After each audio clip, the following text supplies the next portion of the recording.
నా ఎగ్జామ్ టైంలో నేను చేసిన బిగ్గెస్ట్ మిస్టేక్ ఇదే.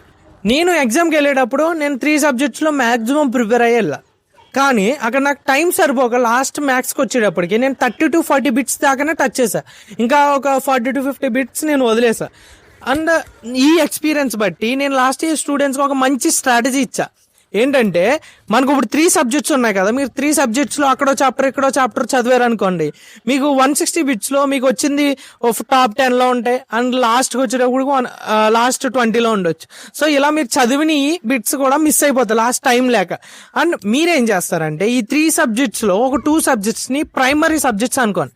లైక్ దాంట్లో మ్యాథ్స్ కంపల్సరీగా ఉండాలి along with physics or chemistry. So ఈ 2 సబ్జెక్ట్స్ని ఫిక్స్ చేసుకున్న తర్వాత మీకేంటంటే ఎగ్జామ్లో 120 బిట్స్ కి మీకు 180 minutes టైం ఉంటుంది. అంటే టైం పెరిగింది మనకి. సో ఇప్పుడు మీరు అవి కరెక్ట్ గా సాల్వ్ చేసి అండ్ టైం కూడా ఎక్కువ పెడతారు కాబట్టి సో మీరు దాంట్లో ఒక 60 బిట్స్ సాల్వ్ చేస్తే మనకి కావాల్సిన ర్యాంక్ అయితే వస్తుంది. అండ్ దీని గురించి మీకు అర్థం అవ్వాలంటే లాస్ట్ వీడియో కంపల్సరీగా చూడండి, ఒక క్లారిటీ వస్తుంది.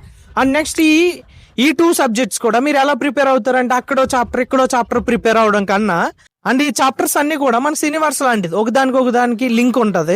సో మీరేంటంటే పార్ట్స్ కింద అయితే మీరు ప్రిపేర్ అవ్వాలి. ఆ పార్ట్స్ అన్ని కూడా నేను ఒక షీట్ చేసి పెట్టా. సో లైక్ ఫిజిక్స్లో మోడర్న్ ఫిజిక్స్ హీట్ పార్ట్, కెమిస్ట్రీలో ఆర్గానిక్ ఫిజికల్, ఈ పార్ట్స్ కింద ప్రిపేర్ అయితే మీకు చాలా యూజ్ అవుతుంది. సో ఈ రిసోర్సెస్ మీకు డిస్ప్లే చేస్తా చూడండి. అంటే ఇవి మీకు కావాలంటే ఎంసెట్ అని కామెంట్ చేయండి, మీకు డిఎం చేస్తా.